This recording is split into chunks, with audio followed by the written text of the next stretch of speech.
할렐루야. 우리 옆 사람과 함께 믿음의 교제를 먼저 하도록 하겠습니다. 하나님께서 우리의 예배를 기뻐하십니다 라고 인사하도록 하겠습니다.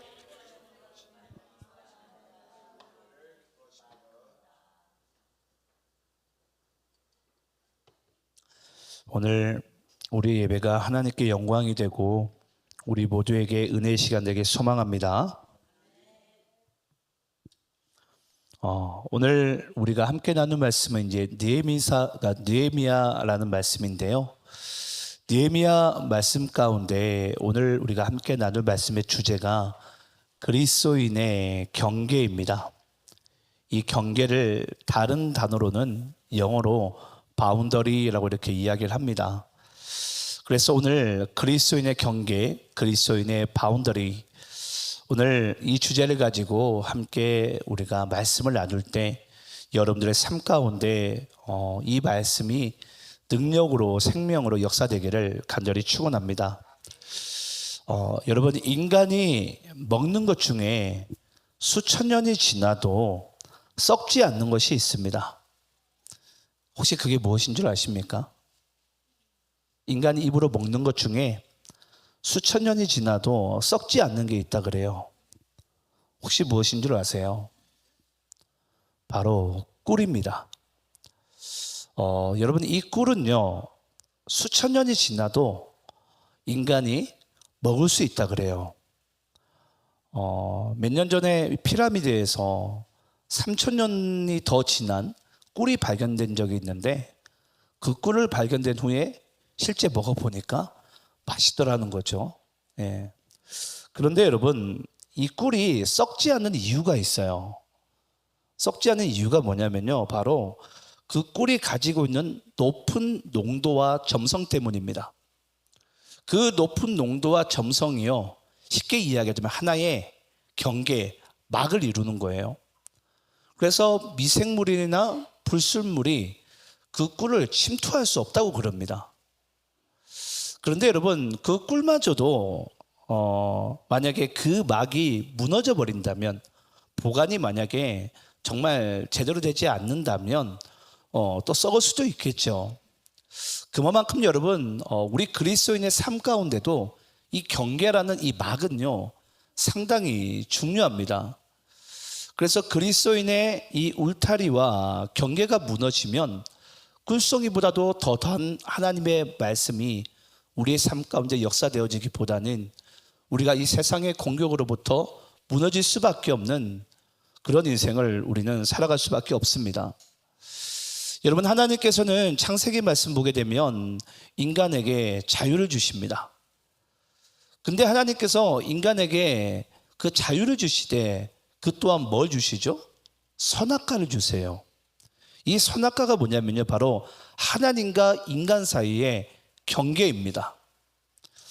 여러분, 만약에 선악과 이 경계가 우리가 좀 의미를 조금 더 집중적으로 보자면요, 인간에게 자유를 주되 하나님께서는 그 자유에 한계를 주셨다라는 거예요.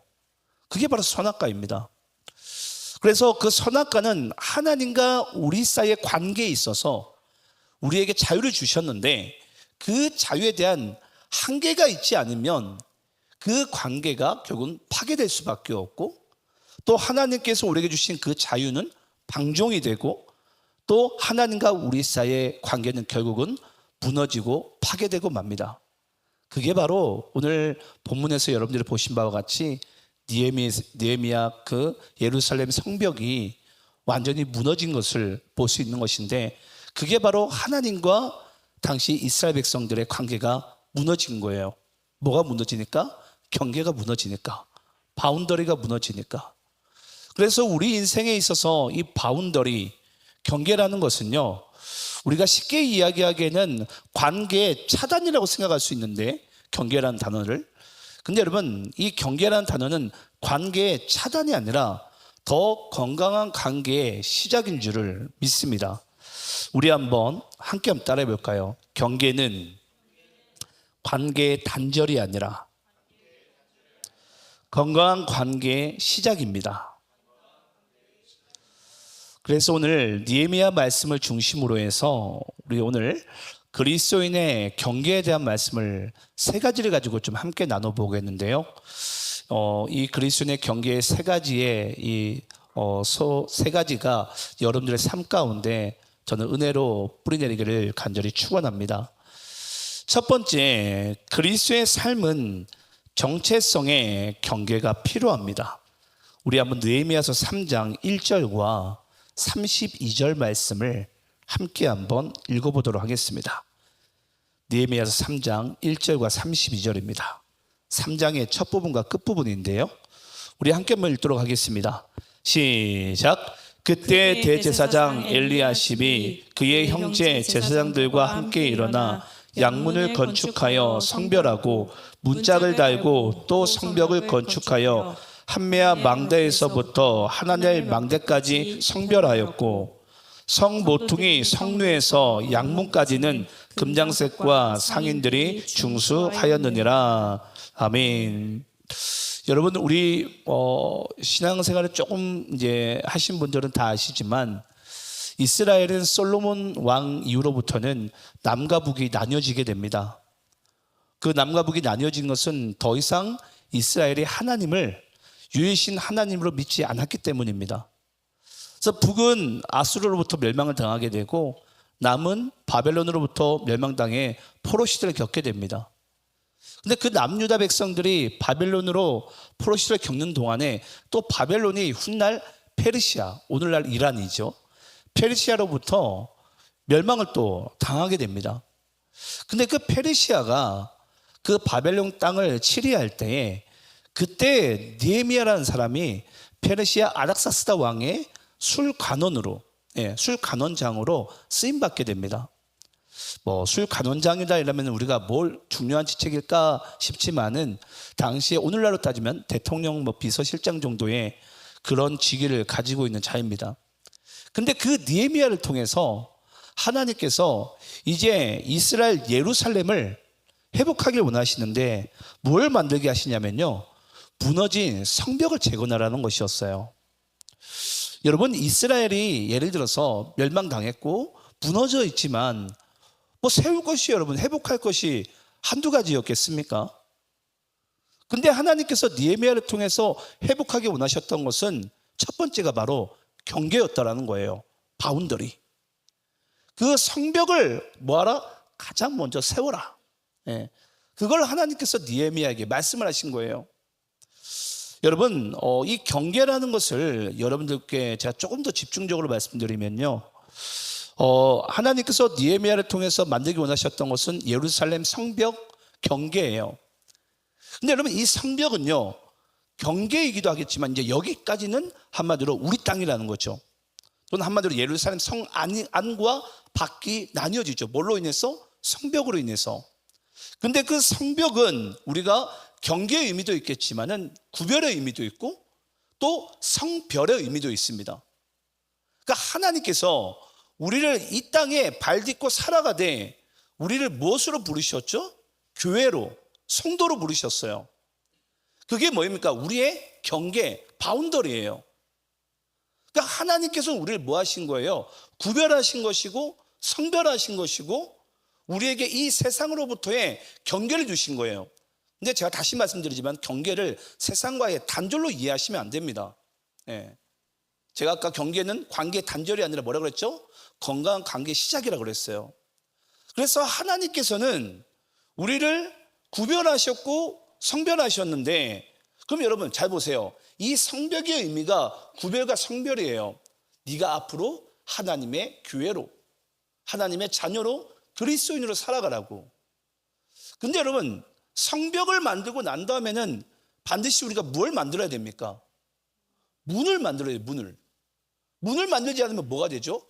우리끼리 단절되고 감옥이 되는 거예요. 그래서 교회는요, 문을 항상 열어두어야 됩니다. 그게 교회예요. 왜냐? 교회가 벽만 쌓으면 여러분, 우리 세상으로부터 단절되겠다라는 거예요. 근데 교회는 반드시 뭐가 필요하다고요? 문이 필요하다고요. 그럼 여러분, 예를 보세요.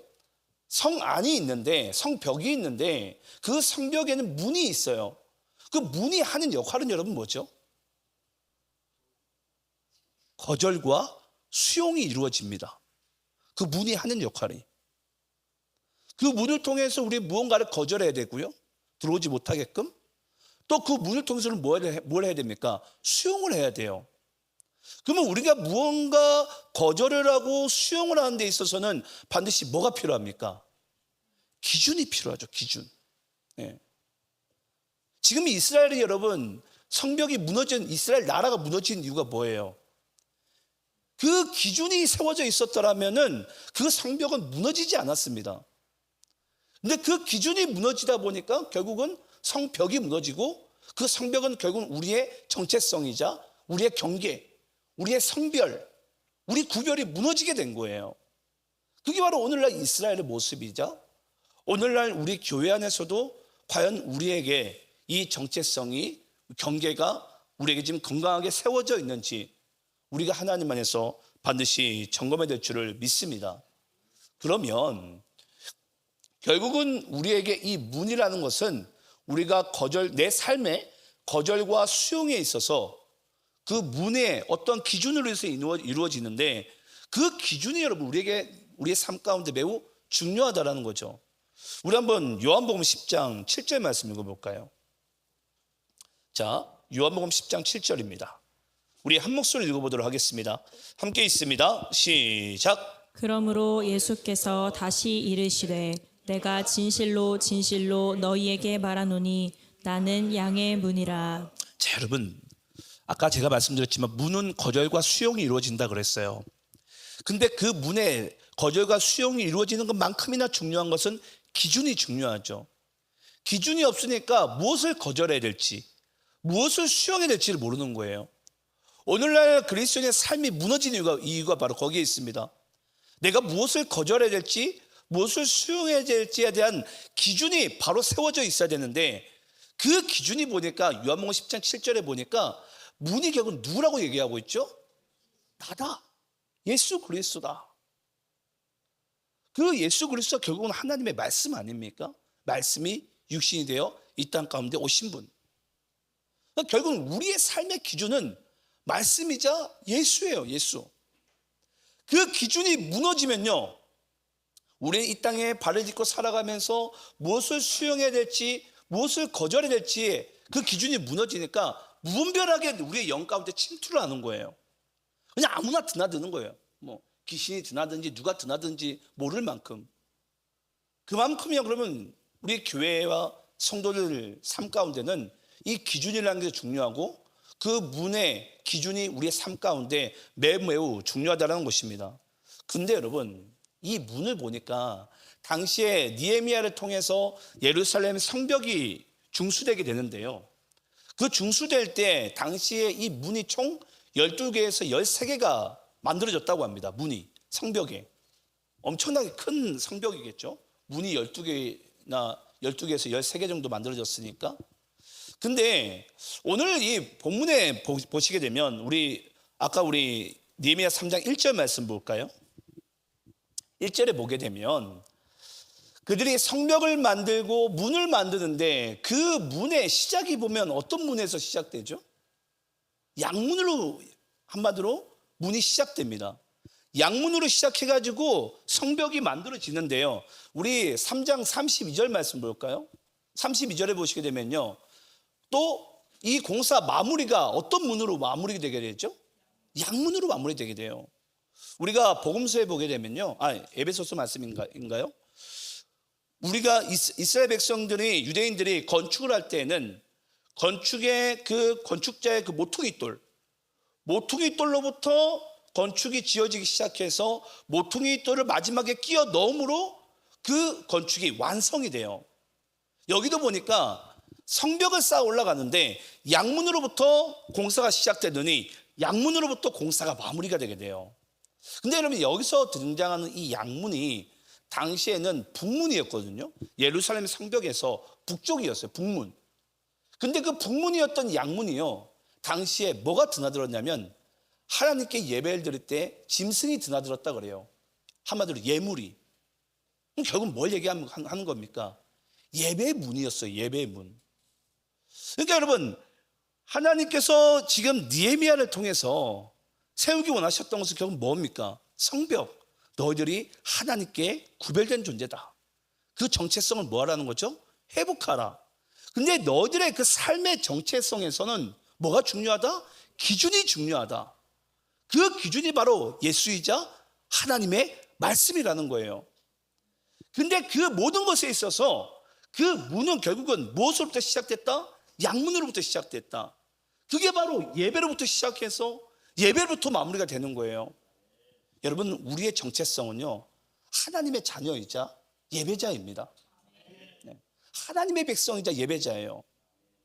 하나님께서 느헤미야를 통해서 지금 회복하기 원하셨고 세우기 원하셨던 것이 바로 이것이에요. 우리가 하나님의 자녀로서 지금 성별되고 구별된 존재로 이 땅 가운데 살아가고 있는지, 그게 만약에 제대로 이루어지지 않다면은 정말 지금 우리가 예수를 기준으로 해서 우리의 문이 지금 활동하고 있는지, 그리고 그 문의 활동의 시작과 마무리는 바로 예배인데, 예배로서 우리는 하나님께 매일같이 우리가 하루를 드리고 또 하루를 마무리하고 있는지, 하나님께서는 오늘 이 경계를 우리의 삶 가운데 회복하기를 원하신 줄을 믿습니다. 저는 여러분들의 인생 가운데 그리스도인의 삶에 있어서 이 정체성의 경계, 이게 반드시 회복해야 된다라고 여러분께 강력하게 권면을 드립니다. 자, 두 번째로 그리스도인의 경계가 필요한 것이 뭐냐면요, 악한 영들에 대한 경계가 필요합니다.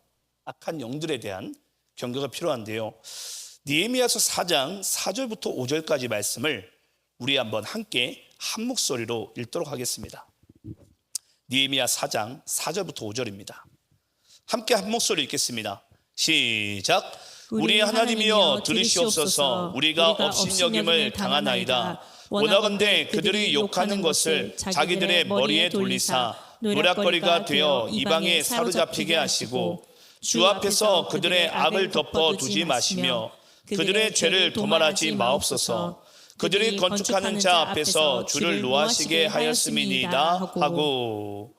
자, 여러분, 우리가 이 땅에 그리스도인으로서 정체성을 가지고 살아가는 데 있어서 두 번째 필요한 경계가요, 바로 악한 영들에 대한 경계입니다. 여러분, 우리가 예수를 믿고 또 하나님께서 우리를 이 땅 가운데 보내신 사명, 그 일을 감당하는 것에 있어서는 항상 우리는 악한 영들의 공격을 필연적으로 만날 수밖에 없어요. 필연입니다, 필연. 왜냐? 마귀는 하나님이 하신 일을 방해놓는 역할자예요. 네. 자, 그러면 여러분, 마귀가요 가장 쉽게 공격한 대상이 누군 줄 아세요? 네. 마귀가 누구를 가장 공격할까요? 바로 여러분, 이 감정에 쉽게 매몰되는 자예요. 여러분, 마귀는 감정에 쉽게 매몰되는 자를 아주 쉽게 건드려버리고 아주 쉽게 정복해버립니다. 심리학적으로도 여러분, 사람이요 극도로 스트레스를 받게 되면 이성이 마비가 된다 그래요, 심리학적으로. 네. 그러니까 여러분, 인간이요 극도의 감정이 상하게 되거나 스트레스를 받게 되면 하나님께서 우리 인간에게 주신 그 이성이 재활동을 하지를 못해요. 그래서 우리가 여러분들이 이 땅 가운데 살아가시되 내 감성을 항상 여러분 이걸 아셔야 돼요. 우리 영이 있으면요, 우리 감성은, 혼은 한마디로 달걀 껍데기와 같아요. 그러니까 쉽게 얘기하면 영이 그 안에 있는, 껍데기 안에 있는 그 물질이라면 그게 조금 더 활발하게 움직이려면 우리가 이 감정을, 상한 마음을 항상 뭐 해야 돼요? 하나님께 올려드려야 돼요. 오늘 느헤미야서 4장 말씀 보게 되면요, 하나님께서 느헤미야를 통해서 예루살렘 성벽을, 그들의 경계를 다시 회복하며 쌓아 올라가고 있습니다. 그럼 하나님이 하신 일에 항상 뭐가 있죠? 악한 자의 방해가 있어요.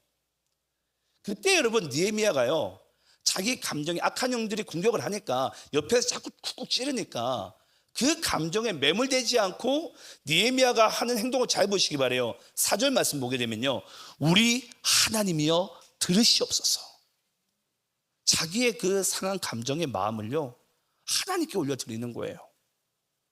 내가 그 감정에 매몰되지 않겠다라는 거예요. 내 이성이 마비되지 않겠다라는 거예요. 그래서 여러분, 우리는 악한 영의 이 경계 가운데 악한 영이 우리에게 항상 공격이 오게 되면요, 우리의 마음을 주님께 올려드려야 돼요. 예. 그래서 우리가 악한 영의 공격을 할 때 그리스도인의 경계가 뭔 줄 아십니까? 성벽이 뭔 줄 아세요? 바로 기도하는 무릎이에요. 그 기도하는 무릎이 두 번째로 우리가 필요한 우리의 경계입니다. 그래서 여러분들의 인생 가운데 혹여라도 악한 영의 공격과 마귀와 수많은 어려움이 닥쳐오거든, 그때 우리가 세워야 될 경계가 바로 기도하는 무릎이 될 줄을 믿습니다. 네.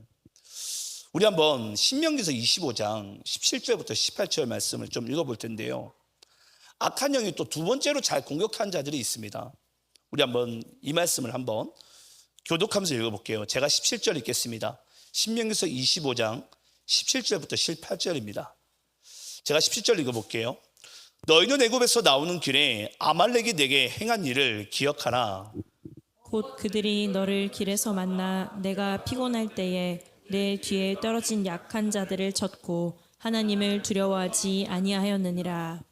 여러분, 성경에서 항상 마귀의 역할, 악한 영들에 대한 역할을 하는 부족이 있는데 그게 바로 아말렉이라는 부족입니다. 그래서 아말렉이 항상 이스라엘의 광야를 지나는 동안에 그 이스라엘을 항상 매 시시때때로 공격했던 게 아말렉이에요. 근데 여러분, 이 아말렉이 너희들을 공격했던 것을 잘 기억해봐라. 그 아말렉이 항상 누구를 공격한다고요? 내가 피곤할 때 내 뒤에 떨어진 약한 자들을 쳤고. 우리 한번 여러분 따라서 해볼까요? 악한 자들은, 악한 영들은 우리 공동체에서 연약한 자를 먼저 공격합니다. 여러분, 악한 영들은요, 우리 공동체에서 가장 연약한 자를 공격해요. 네. 기가 막힙니다, 정말. 그런 사람들만 골라서 이렇게 공격을 해요. 왜냐? 쉽게 무너지니까. 그들의 그 경계와 정체성이 두텁게 세워져 있지 못하다 보니까 그냥 쉽게 툭툭 건드려 버리면요, 그냥 감정에 매몰되거나 또는 그냥 휩쓸려 버리는 거예요. 그래서 여러분, 우리는 우리 주변에 있는 그 연약한 자들을 항상 우리가 뭐 해야 됩니까? 돌봐줘야 돼요. 네. 끌려가지 않도록. 그러면서 여러분, 우리 출애굽기 17장 14절부터 16절까지 말씀 볼까요? 출애굽기 17장 14절부터 16절입니다. 아말렉에 대한 말씀이 원래 출애굽기 17장 말씀이 신명기 25장 말씀으로 기록된 거거든요. 근데 우리 출애굽기 17장 말씀 읽어볼게요.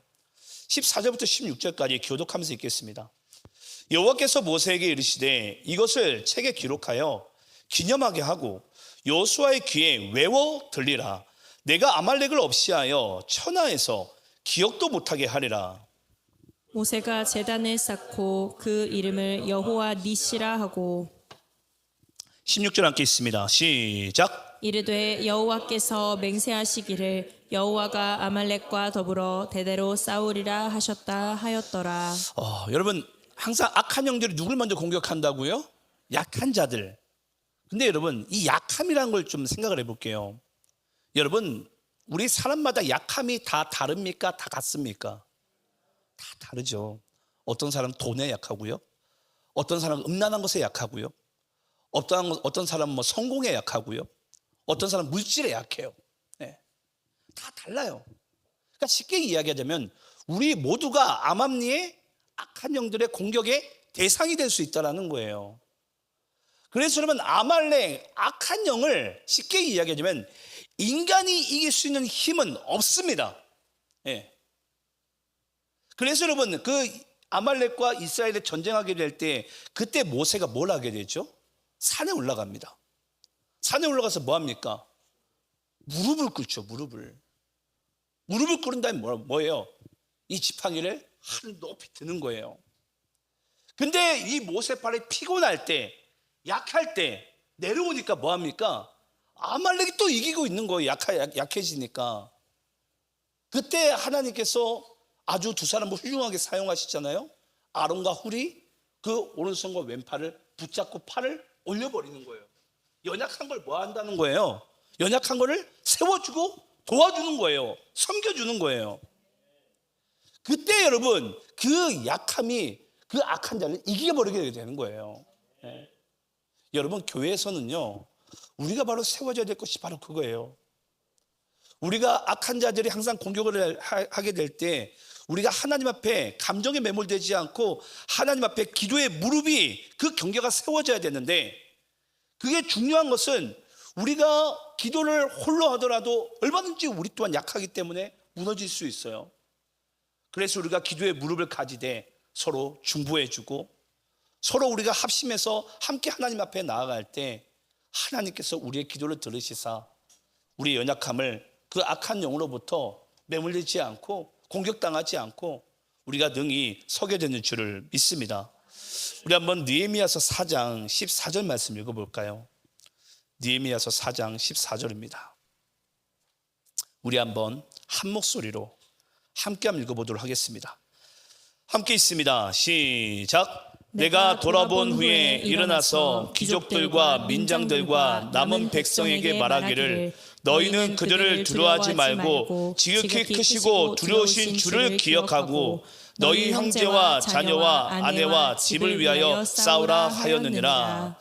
여러분, 느헤미야가 이 악한 자들이 자꾸 그들의 경계를 회복하려고 할 때 공격을 하니까 느헤미야가 두려움에 빠져 있는 백성들에게 이렇게 이야기를 합니다. 두려움에 매몰되지 말고, 그 감정에 매몰되지 말고 지금 뭐하라? 지극히 크시고 두려우신 주님을 기억하라는 거예요. 네. 여러분, 뭐 다 아는 답이지만 질문을 해볼게요. 마귀와 하나님의 싸움은 누가 이깁니까? 맞습니까, 여러분? 하나님이 이기시는 거 맞습니까? 네. 정말 하나님이 이깁니까? 그러면 여러분, 우리는 악한 영의 공격이 있을 때 우리에게 필요한 것은 바로 기도의 무릎이에요. 그 기도의 무릎의 경계를 우리가 하나님 안에서 세워나갈 수 있는 여러분들이 되시기를 간절히 축원합니다. 그래야 우리가 감정에 매몰되거나 약함 가운데 빠져 마귀의 밥이 되질 않는 거예요. 마지막 세 번째입니다. 마지막 세 번째는요, 사랑에도 경계가 필요합니다. 우리 느헤미야서 5장 9절부터 13절까지의 말씀을 한번 교독하면서 읽겠습니다. 조금 길지만 교독하면서 읽겠습니다. 내가 또 이르기를 너희의 소행이 좋지 못하도다. 우리의 대적 이방 사람의 비방을 생각하고 우리 하나님을 경외하는 가운데 행할 것이 아니냐.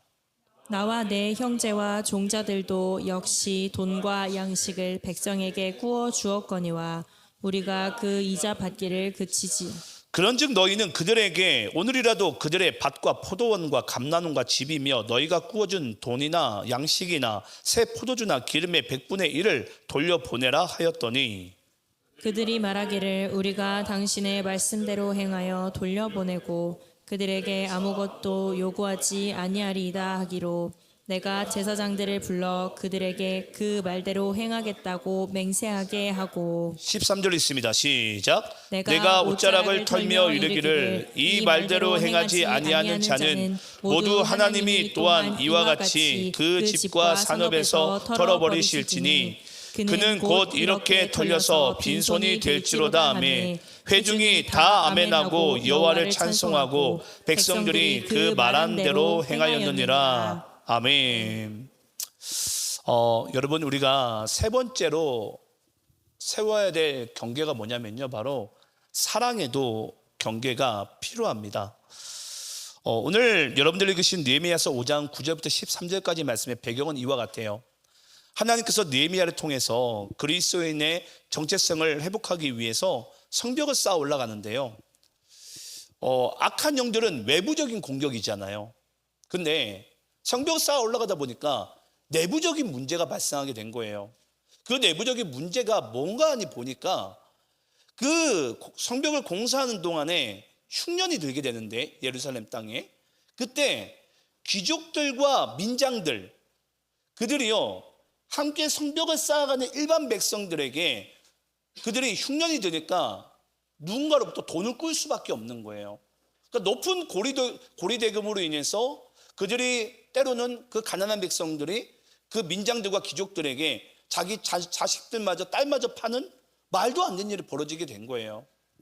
그때 여러분 이 느헤미야가 그 귀족들과 민장들에게 이야기를 하는 것입니다. 지금 너희들에게 무너진 것은 하나님, 여러분 질문해 볼까요? 하나님의 일이 중요합니까? 사랑이 중요합니까? 사랑 아닙니까? 우리에게 아무리 믿음이 있고 우리에게 아무리 소리가 있고 우리 소망이 있다고 할지라도 사랑이 없으면 아무것도 아니잖아요. 네. 우리가 믿음 소망 쌓으려고 성벽 쌓으면 뭐합니까? 우리에게 사랑이 무너지면 아무것도 아니에요. 근데 지금 느헤미야서 5장에서 보니까 이 이스라엘 백성들 안에서 성벽 정체성 쌓아 올리고 하고 있는데 정작 그들에게 가장 정체성의 중심인 사랑이 무너져 있는 거예요. 그러니까 가난한 자들과 부한 자들 사이 가운데 이 갈등이 식지를 않는 거예요. 여러분 혹시 아낌없이 주는 나무라는 책 혹시 아세요?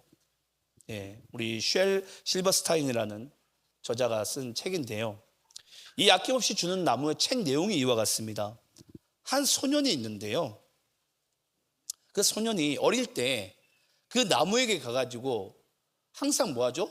놀이터처럼 노는 거예요. 그 나무는 소년이 왔으니까 항상 놀이터처럼 그 소년과 함께 놀아주는 거예요.